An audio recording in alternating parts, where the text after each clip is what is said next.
এই তো আমি আজমির শরীফে গিয়ে দেখলাম পীর সেজে বসে আছে, পুরো পাকা শয়তান। ভুল বকতিস না বলো?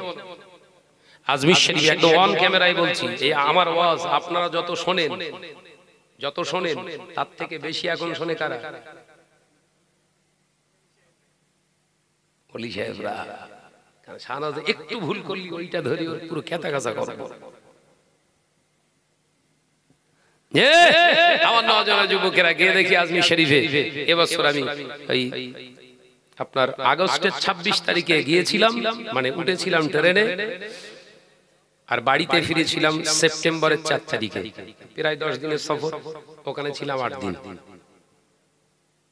ফ্যামিলি নিয়ে গেছিলাম বাবাজি আমার। সেখানে গিয়ে দেখি সত্যি শয়তান পীর সেজে বসে রয়েছে। আজানের সময় গল্প করছে এবং জামাতের সময় নামাজ না পড়ে গল্প করছে। এই তো সেই শয়তান। ও বলেছিল আল্লাহ পীর সেজে বসবো, সেই শয়তান আল্লাহর কসম। এবং যত মানুষগুলো ওখানে যাচ্ছে, সর্বসাধারণের ক্ষেত্রে অ্যানালাইসিস করে দেখলাম 100 মানুষ মুসলমান ঈমান নিয়ে যাচ্ছে, 90টা মুসলমান বেঈমান হয়ে ফিরে আসছে। কোথায় বললাম? আজমির শরীফে। যদি বলেন ভাইজান কি করে বুঝলে? ওখানে গেলেই প্রথমেই আপনার ঈমানে আঘাত আনছে, দেখেন শয়তান ঈমান আপনার খারাপ করছে প্রথমেই। কিভাবে? ওখানে যাওয়ার সাথে সাথে প্রথমেই, আপনি তো হিন্দি বোঝেন না, হিন্দি জানলেও গিয়ে প্রথম আপনি যখন ঢুকবেন, প্রথম গেটে ঢোকার সাথে সাথেই দাড়ি কাটা, দাড়ি চাষা কিংবা দাড়িওয়ালা, মাথায় ফেট্টি ফেট্টি বেঁধে একটা সবুজ রঙের আপনার ওড়না ঝাড়ু গায়ে দিয়ে আপনাকে সালাম দিচ্ছে, আসসালামু আলাইকুম ভাই সাহেব, কাহাঁ সে আয়া হে, ভাই সাহেব কাহাঁ সে আয়া হে। আপনি বললেন আমি ওয়েস্ট বেঙ্গল থেকে আসছি, সঙ্গে সঙ্গে প্রশ্ন করছে, ও আপ ফুরফুরা শরীফ সে আয়া না? আপনি বললেন হ্যাঁ হ্যাঁ হ্যাঁ, সত্যি আপনার বাড়ি ফুরফুরায়? কথা বলছেন না তো, ওয়াজ বুঝতে হবে। আপনি যে বললেন হ্যাঁ হ্যাঁ হ্যাঁ, ফুরফুরায় আপনার বাড়ি? আপনার বাড়ি তো বকডোবায়, তাহলে ফুরফুরা বললেন, আপনি হ্যাঁ বললেন, তার মানে মিথ্যা দিয়ে স্টার্ট হলো জিয়ারাত। কথা বলে না, মিথ্যা দিয়ে জিয়ারাতে স্টার্ট হলো। ভিতরে গেলেন, আপনার ফুল বা চাদর ফাদর দেওয়ার চেষ্টা করলো। আপনি যেহেতু পরিচয় দিয়েছেন ফুরফুরা, ওরা ফুল টুল নিয়ে বেশি করবে না, মাতামাতি আপনাকে নিয়ে যাবে সঙ্গে। আইয়ে জনাব, আইয়ে জিয়ারত কর লিজিয়ে, আইয়ে आपके लिए हम दुआ मांग लेते हैं। আসুন আপনার সঙ্গে জিয়ারত করিয়ে দিচ্ছি এবং তার সঙ্গে আপনার জন্য দোয়াও করে দিচ্ছি। আপনি তো মূর্খ মানুষ, জাহেল মানুষ, কিছু জানেন না। চলেন চলেন চলেন, নিয়ে গেলেন খাজা হুজুরের একদম মাজারের পাশে দাঁড় করিয়ে দোয়া চাচ্ছে। ইয়া খাজা তেরে দরবার মে আয়া, ইসকে ঝুলি ভর দে। এই আলোচনা মাথা ঢোকা, ঠিক যেভাবে বলে ওইভাবে বলছি আমি। ইয়া খাজা তেরে দরবার মে আয়া, इसके मकसद भी पूरा कर दे। ये खाजा तेरे दरबार में आया है, इसकी जो अंतर में है उसको पूरा कर दे, झोली भी भर दे। আপনি বললেন আমিন। ও দোয়া করছে, আপনি তো ও হুজুর, এখন আপনি কে? मुसल्ली। अपनी आमीन बोलें। या खाजा तो ये आदमी को जो जिसलिए आया इसके मकसद पूरा कर दे। এই কথাটা হলো শেরে জোরে বলুন নাউজুবিল্লাহ। ও নওজওয়ানেরা, যুবকেরা, ডাইরেক্ট খাজা গরিবে নওয়াজের কাছ থেকে আপনাকে চেয়ে দিচ্ছে, তার মানে সে আপনার কাছে শিরক করলো, সে কথার দ্বারা শিরক করলো। পাশাপাশি আপনি যখন বলে আল্লাহুম্মা আমিন, সাথে সাথে আপনার ঈমানটা শেষ হয়ে গেল। তাহলে জিয়ারতের উদ্দেশ্যে গিয়েছিলেন খাজা হুজুরের, বেঈমান হয়ে ঘরে ফিরলেন। আলোচনা বুঝতেছেন তো নাকি? ওই জন্য সব জায়গায় জিয়ারতে যখন যাবেন, ভালো একজন জাননেওয়ালা মানুষের সোহবতে যাবে, নইলে কিন্তু যা লেয়াবেন ওখানে রেখে ঘরে আসতে হবে।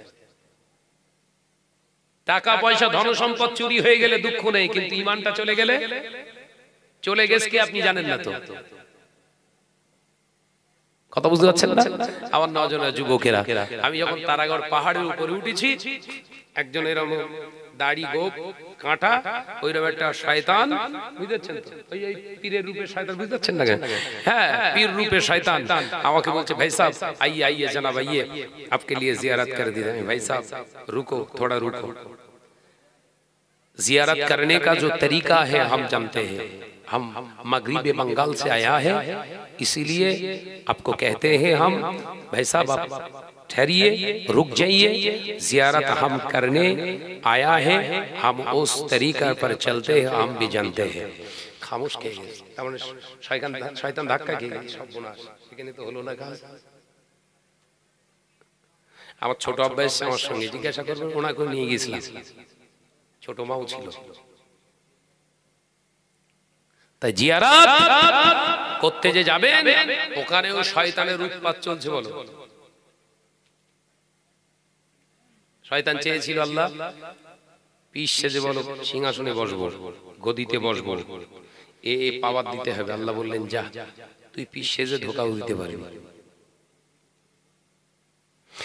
ও নজরেরা, যুবকেরা, ছেলেরা, বাচ্চারা, পর্দারা, শিরা, মা বোনেরা, শুনে রেখে দিন, জেনে রেখে দিন, আল্লাহ নবী দো জাহানের বাদশা হাবিবুল্লাহকে, নবী জনাবে মুহাম্মদুর রাসূলুল্লাহকে সকলে পড়ি সাল্লাল্লাহু আলাইহি ওয়াসাল্লাম পাক জবানে জানিয়ে দিলেন, মান ক্বালা লা ইলাহা ইল্লাল্লাহ ফাদাখালাল জান্নাহ ওয়া মা সাবিরা।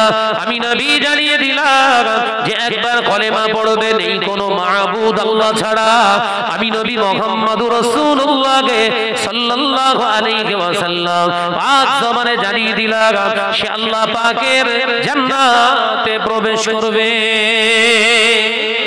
একবার জোরে হবে না? আরেকটু জোরে হবে না? ও নজরেরা, মুরব্বিয়ান বলেরা, ছেলেরা, বাচ্চারা, আল্লাহ নবীর জলিল কদর সাহাবী হযরতে ফারুক আযম ওমর রাদিয়াল্লাহু তাআলা আনহু উঠে দাঁড়ালেন, ইয়া রাসূলুল্লাহ, হাবিবাল্লাহ, তাহলে আমি ওমর তো জান্নাতি, আমি কলেমা পড়েছি। আল্লাহ নবী বললেন, ওমর আমি নবী বলছি তুমি জান্নাতি। একবার জোরে বলবেন? একবার জোরে হবে না? হুজুর তাহলে আমি জান্নাতি? হ্যাঁ, লা শাক্কা ফি, কোনো সন্দেহ নেই তুমি জান্নাতি। একবার জোরে বলুন না। হযরতে ওমর বললেন, হুজুর তাহলে নামাজ পড়ব না। কত বিদগ্ধ আল্লাহর মাহবুব ছিলেন হযরতে ফারুক আযম। ইয়া রাসূলুল্লাহ, ইয়া হাবিবাল্লাহ, হুজুর আমি তাহলে গেলাম। আল্লাহ নবী মুচকে ঘেঁষে বললেন, ওমর, ও আমার সাহাবী ওমর, আমি নবী বলছি যাও যাও, আমি নবী বলছি তুমি জান্নাতি। হযরতে ওমর উঠে পড়লেন, টুকটুক করে বেরিয়ে যাচ্ছে, আবার দাঁড়িয়ে পড়েছে, ইয়া রাসূলুল্লাহ, হাবিবাল্লাহ, হুজুর আমি কিন্তু আর নামাজে আসবো না। আল্লাহ নবী বললেন, নাই বা আসলে ওমর তবুও তুমি জান্নাতি। একবার জোরে হবে না? চলে যাচ্ছে। বিশ্বনবীর সাহাবী ফারুক আযম বেরিয়ে গেলেন। নবী এখন সমস্ত সাহাবীদেরকে লক্ষ্য করে বললেন, ও আমার সাহাবারা, ও আমার সাহাবীরা, আমি নবী জানিয়ে দিলাম আজকে মদিনার মসজিদুন নবী শরীফে তোমাদের ভাই হযরতে বেলাল রাদিয়াল্লাহু তাআলা আনহু আসরের আযানটা যখন দেবে, আসরের আযানের পরে তোমরা সুন্নাতটা আদায় করবে না, সুন্নাতটা আদায় করবে না। আমি নবী বলছি আজকে আসরের আযানের পরে পরই জামাতে দাঁড়াবো, আজকে আসরের আযানের পরে সুন্নাত আদায় করবে না, আজকে আসরের আযানের পরে নামাজে দাঁড়িয়ে যাব, জামাত আদায় হবে। আল্লাহ নবী সাহাবীরা বললেন, কেন হুজুর? আল্লাহ নবী বললেন, ওমর যেন জামাত না পায়। একবার জোরে বলবেন না? জোরে বলছেন না? আবার ওমর যেন জামাত না পায়। কি বলে গেল? নামাজ পড়তে আসবো না। নবী কি বলছে? এটাই হলো রাসূলুল্লাহর ঈমান। আমার সাহাবী নামাজ ছাড়া বাঁচতে পারবে না। একবার জোরে বলুন, একবার জোরে হবে না? ও নওজোয়ানেরা, যুবকেরা, ছেলেরা, বাচ্চারা, পর্দানশীলা মা ও বোনেরা, আল্লাহ নবী জলিল কদর সাহাবী ফারুকে আযম ঘরেতে চলে গেলেন। মদিনার মসজিদুন নবী শরীফে হযরতে বেলাল ওয়াক্ত মতো আযান শুরু করে দিয়েছে। আল্লাহু আকবার, আল্লাহু আকবার, আল্লাহু আকবার, আল্লাহু আকবার। এই আজানের আওয়াজটা ফারুকে আজমের কানে ঢুকছে, একবার জোরে বলেন না? জোরে হবে না? মদিনার মসজিদুন নবী শরীফে সাহাবায়ে কেরামেরা নামাজের জন্য দাঁড়িয়ে গিয়েছে। আল্লাহ নবী মদিনার মসজিদুন নবী শরীফে ইমামতির জায়গায় দাঁড়িয়ে আল্লাহ নবী পিছন দিকে তাকিয়ে বললেন, সাহাবীরা, ও আমার সাহাবারা, দেরি করো না। মদিনার মসজিদুন নবী শরীফের দরওয়াজা জানালাগুলো বাইরে থেকে নয়, ভিতর থেকে খিল দিয়ে দাও। আমার উম্মত জানো জমাতে নামাজ না পড়তে পারে। নবী নামাজের মুসাল্লায় দাঁড়িয়েও ওমরের কথা বলছে, ভিতর থেকে সব লক করে দাও যেন ঠেলে না ঢুকতে পারে। একবার জোরে বলবেন না? এই জোরে হচ্ছে না? তার মানে নবীর এটাও বিশ্বাস ওমর দরজা ঠেলেই ঢুকবে। একবার জোরে বলে। আমাদের আজান হয়ে গেলে আমাদের ফারুক গুলো মার মার মার, তোর পেছনে মার। আমি কি ভুল বকতেছি নাকি বাবাজি?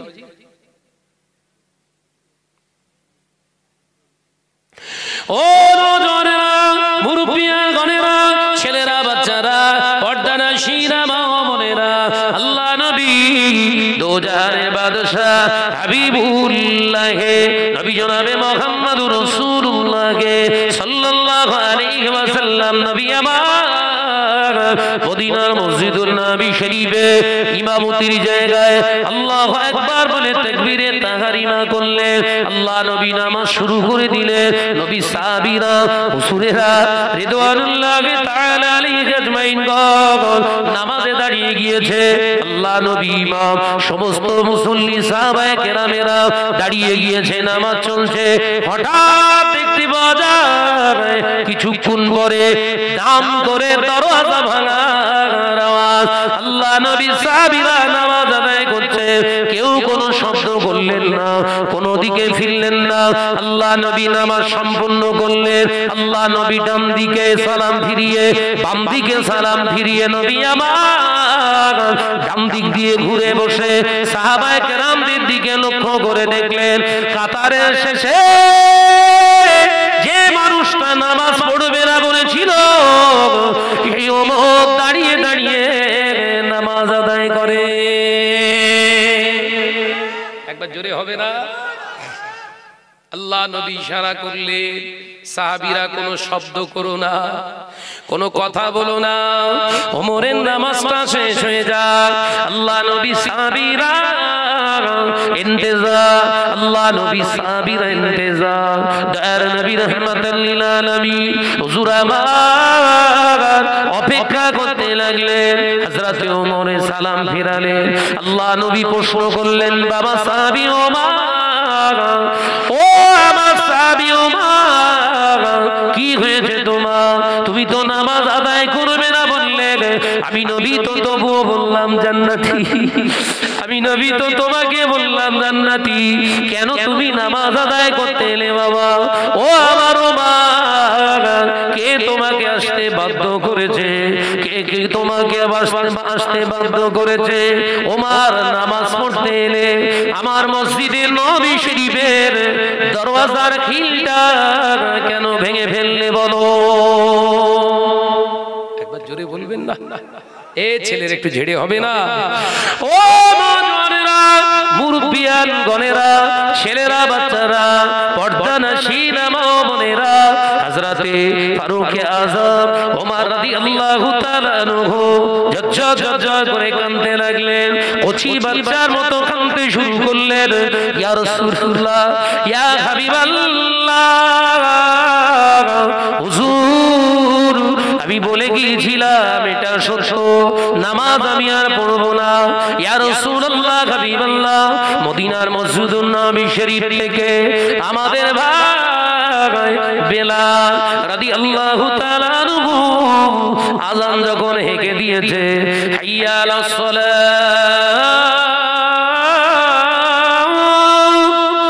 ইয়া রাসূলুল্লাহ, ইয়া হাবিবাল্লাহ, আমি ফারুক আযম ওমরের ভিতরটা জ্বলে উঠেছে।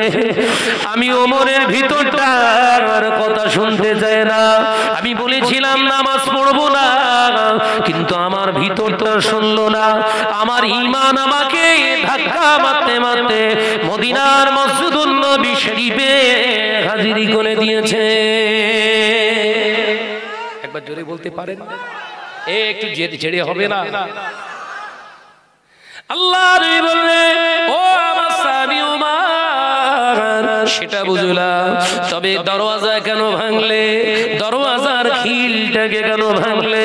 ইয়া রাসূলুল্লাহ, হাবিবাল্লাহ, আমি মদিনার মসজিদুন নবী শরীফে যখন আসলাম, হুজুর আমার, আমি অবাক হয়ে দেখলাম মদিনার মসজিদুন নবী শরীফের দরজা জানালা বন্ধ হয়ে গিয়েছে।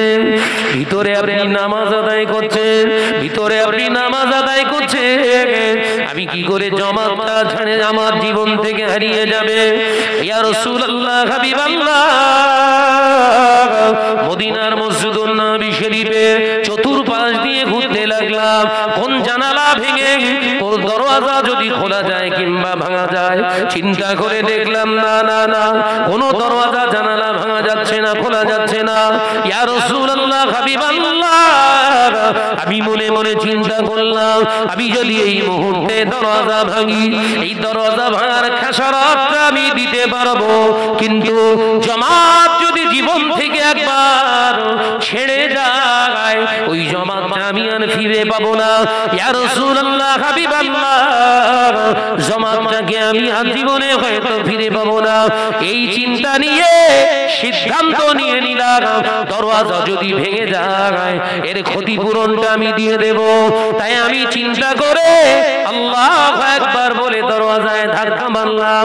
ইয়া রাসূলুল্লাহ, হাবিবাল্লাহ, দরওয়াজা ভেঙে গিয়েছে। আমি ওমর পাগলের মতো হয়েছিলাম। হুজুর, আমি যখন মসজিদুন নবী শরীফে এসে দাঁড়ালাম আল্লাহু আকবার বলে, পিছনের কাতারে নামাজে দাঁড়িয়ে গেলাম, আমি ওমরের ভিতরের চাঞ্চল্য অস্থিরতা, আমি ওমরের এই চাঞ্চল্য অস্থিরতাটা আল্লাহর ফজলের সাথে সাথে ঠান্ডা হয়ে গেছে। একবার জোরে হবে না? নারে তাকবীর! বিশ্বনবী ওই জন্য আয়াতে কারিমা নিয়ে সাহাবায়ে কেরামদের বলেছিলেন, ও আমার সাহাবীরা, আমি নবী বলছি আল্লাহকে ভয় করো। কাকে ভয় করতে বলেছে? আল্লাহকে। বিশ্বাস করেন, আল্লাহর ভয় যদি আমি শাহনাজের ভিতরে থাকে, আমি জীবনে কোনোদিন মিথ্যা কথা বলতে পারবো না। আল্লাহর ভয় যদি আমার আপনার ভিতরে থাকে, জীবনে কোনোদিন মানুষের নামে মিথ্যা তহমত দিতে পারবো না। আমি যদি প্রকৃত আল্লাহকে ভয় করনি বলা হই, মানুষের পিছনে সমালোচনা করতে পারবো না, পরনিন্দা করতে পারবো না। আল্লাহর ভয় যদি আমার ভিতরে থাকে, আমার জীবন থেকে কোনোদিন নামাজ চলে যাবে না। আল্লাহর ভয় যদি আমার আপনার ভিতরে থাকে, জীবনে কোনোদিন পরের মাল আত্মসাৎ করতে পারবো না। আমার আপনার ভিতরে যদি আল্লাহর ভয় থেকে থাকে, হারামকে কোনোদিন হালাল ভাবতে পারবো না। আর ভয় যদি না থাকে, নামাজ হবে, রোজা হবে, হজ হবে, যাকাত হবে, তার সঙ্গে দৌড় ঠেলাও হবে। নামাজ হবে, রোজা হবে, হজ হবে, যাকাত হবে, মাদ্রাসা হবে, মসজিদ হবে, পরের নামে মিথ্যে তহমতটাও দিতে একবারও জবান কাঁপবে না। নামাজ হবে, কালাম হবে, হজ হবে, উমরা হবে, যাকাত হবে, বিরাট বড় বড় মসজিদ হবে, মসজিদের সেক্রেটারিও হব, তারপরেও মানুষের পেছনে সমালোচনা করতে একবারও জবান কাঁপবে না,